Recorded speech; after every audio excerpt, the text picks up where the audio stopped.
Welcome to your Astro forecast for the week of November 22nd.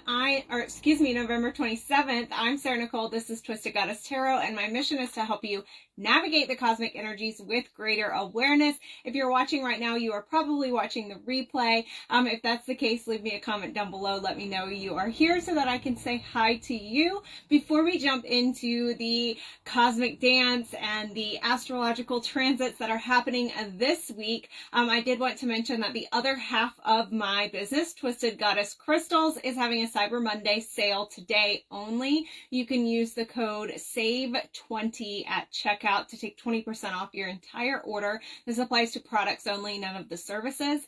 And yeah, it's at twistedgoddesscrystals.com. So there's that. Now let's dive into the astrology of this week. Starting off today, November 27th. It was actually at 4:16 a.m. this morning. We had that full moon at 4 degrees Gemini. Now, of course, we already began feeling it yesterday. We are feeling it today. We're going to feel it into tomorrow a little bit, but today is really when we're going to be feeling it. So just because the peak of the full moon, the exact full moon already happened this morning at 4:16 a.m. does not mean that you can't still partake in full moon practices all today and this evening. Okay, so the full moon marks the peak of the lunar cycle. It occurs when the sun and the moon form an opposition, which means that they're sitting exactly across the zodiac from each other. And the opposition aspect calls for balance while it mirrors the energy back and forth from each other. It confronts hidden energies and it makes the subconscious conscious. So the full moon's themes include illumination, gratitude, and celebration. Okay, so again, I say this every time. I know that a lot of you probably hear about releasing. Hey, Lindsay, releasing with the full moon. So there's a lot of talk about that. A lot of the posts that you see shared talk about what are you releasing? We're releasing. And again, I like to say in spirituality, there's no dogma. There's no hard and fast rules. And therefore, do whatever aligns with you. If you like to release on the full moon, that is completely up to you. Astrologically, though, the full moon does not align with releasing. Hey, Allison, the full moon aligns with illumination, gratitude, and celebration. So if you like to release on the full moon and that is working for you, please continue doing it. There's no right or wrong. But astrologically, the last quarter moon aligns with releasing, and the full moon is a time for celebration. It is a time for looking at all that has reached culmination in your life. It is a time for sending out gratitude for all that's full within you. So let's talk about those themes of the full moon. So illumination, first and foremost, is the number one theme of the full moon. It's often said that when the moon is full, your emotions and your intuition are supercharged. This is due to the principle of as above, so below, right? Imagine you're walking through your house with the lights off. You stub your toe on an obstacle because you do not have that light on. You cannot see clearly. Now, if you have the overhead light on, you can see the obstacles clearly, right? You can see them clearly. You can know which way to go. You can navigate around the obstacles, okay? The full moon is the universe leaving a night light on for us. So the full moon is a beautiful time to celebrate alone by sitting in meditation and asking for illumination. Ask for illumination on the topics that you may not be able to see clearly. Now, there's also gratitude and celebration, right? When the light of the moon is full, you are guided to look around and notice what is also full within and around you. So that's a little bit of astrology, like astrological reasons why the full moon is more aligned with gratitude, celebration, and illumination rather than release work. Whereas the last quarter moon is aligned with release work because the light of the moon is releasing, and the last quarter moon is a square aspect asking us to take action, and release is an action word. So try that out. Try, instead of releasing on the full moon, if you'd like, if it feels aligned for you, try, instead of releasing on the full moon, sitting in gratitude, sitting in celebration of what is full within and around you, and sitting in meditation to ask for illumination on any areas of your life that maybe you haven't been able to see clearly. Tiffany says, been sitting with that fullness today. Yes, you can feel it. Also, of course, you can charge crystals or you can make moon water under any moon phase. But under the full moon, any crystals, water, or spiritual tools that you will charge under the full moon will hold the energy of power and success. So while you can choose to celebrate, give gratitude, and ask for illumination around any area of your life, it can really be extra potent if you focus your energy towards the area of your life that this particular full moon is activating. This can be done by seeing what house 4 degrees Gemini is in your birth chart, because that is where the full moon is happening today, 4 degrees Gemini, or did happen earlier this morning. And then centering your full moon practice around that area of your life that corresponds to that house. If that seems too complicated, I can do that for you each month in the monthly full moon reading, which combines astrology, tarot, and oracle cards. As the full moon is today, if you didn't order one yet, you'll have to wait until next full moon to get one, although they are available to order for the next full moon now. So the website is updated for the next full moon in December. Now remember that Gemini, today's full moon is full moon in Gemini. Gemini is an air sign, so it's a lot of heady energy. It's a lot of in the mind that can leave you feeling more curious, but also can leave you feeling a little bit restless. Gemini is a mutable energy, which reminds us to stay adaptable and to stay changeable, to stay flexible, as more is illuminated under this full moon. Be prepared for the universe to show you where you may be trying to go around a problem and avoid it rather than facing it, because that is very mutable energy. Mars is heavily active under this full moon, still in a looser conjunction with that sun in Sagittarius, putting additional emphasis on that balance. We don't need to run headstrong into every battle, but we also don't need to avoid every sign of confrontation. Okay, so the full moon is also creating a square aspect to Lilith. Remember that the moon in Gemini is very social energy, whereas Lilith is independence. And these two are kind of battling to see who is going to win here, right? So be prepared for the universe to illuminate areas in your environment where you may be sacrificing your true power and your independence in order to fit in. That may be something that is illuminated under this full moon light, okay?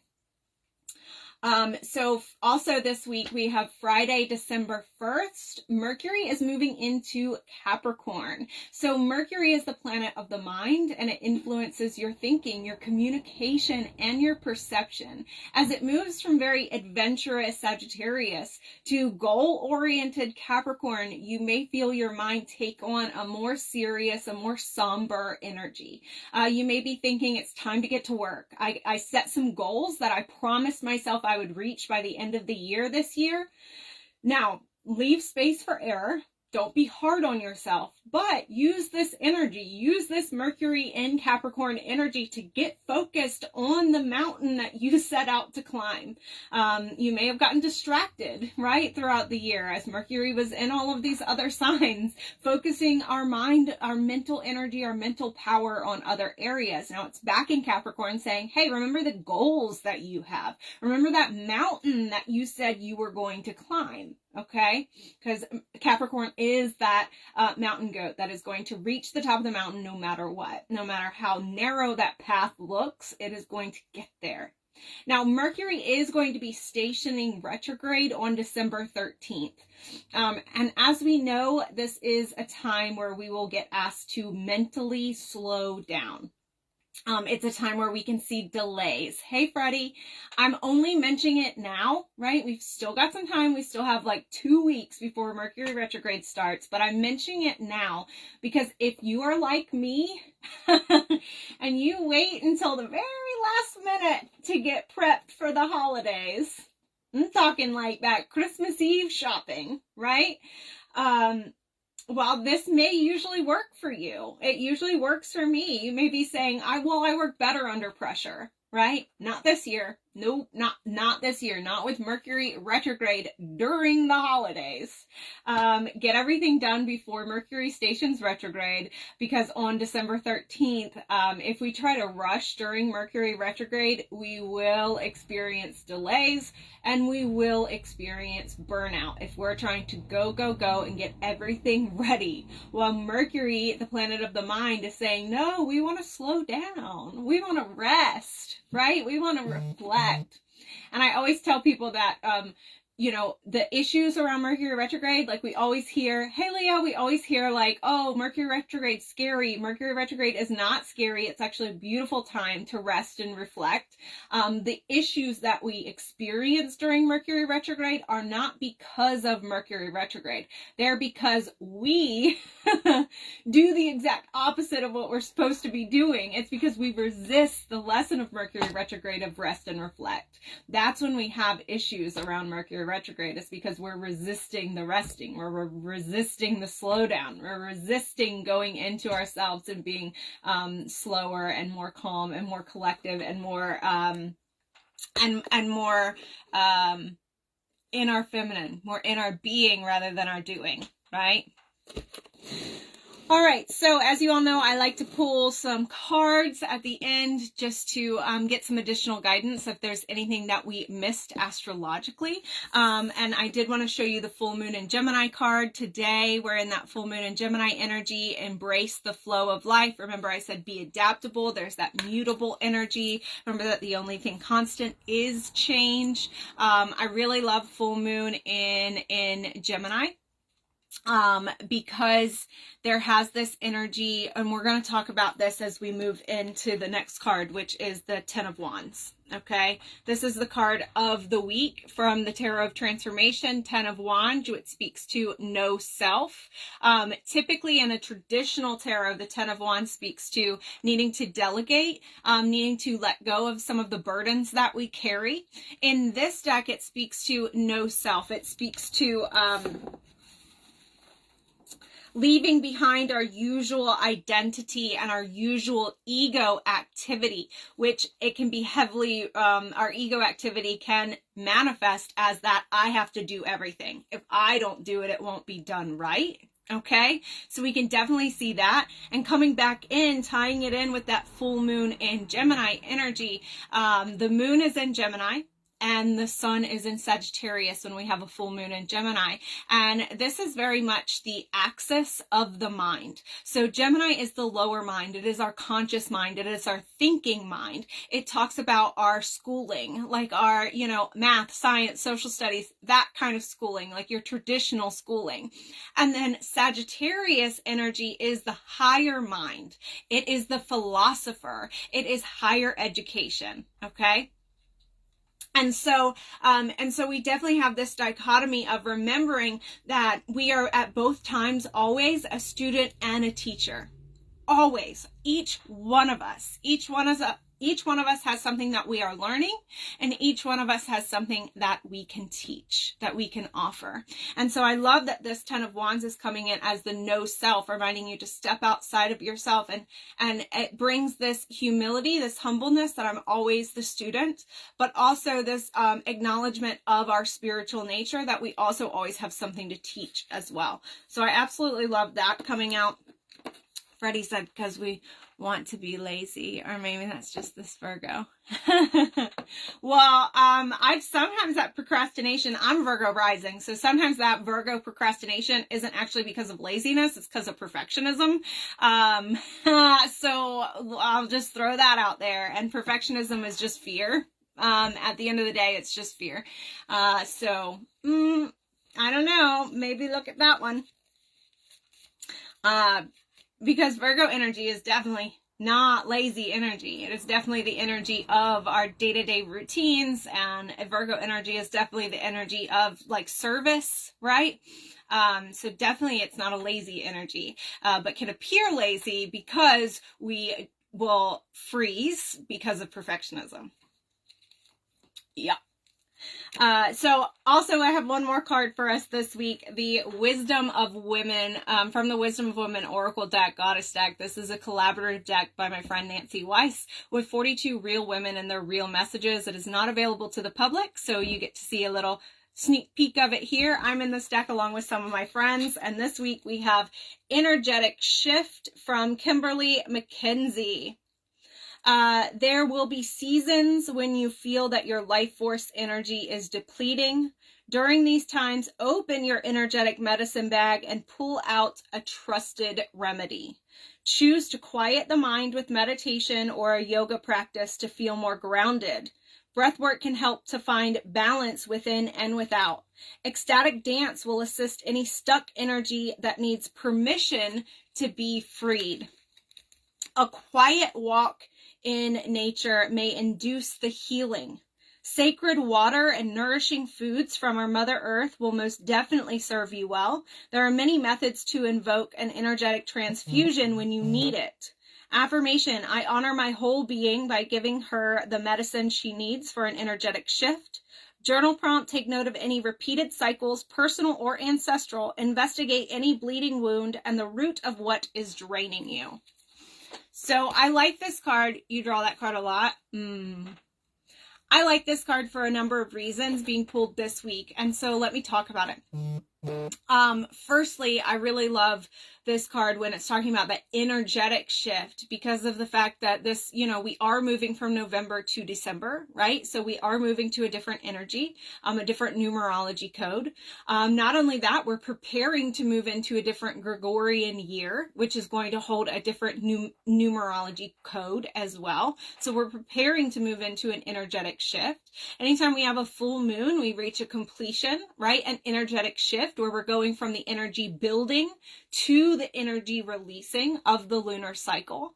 We also have that Mars, which Mars is the planet of energy and passion and motivation, right? So we have Mars conjunct the sun opposing this full moon today. And so we've been having that Mars-Sun conjunction where some people have been feeling really energetic and really filled with energy, and other people have been feeling burnt out because of how much high energy is being pushed down to us from the sun beaming Mars energy down.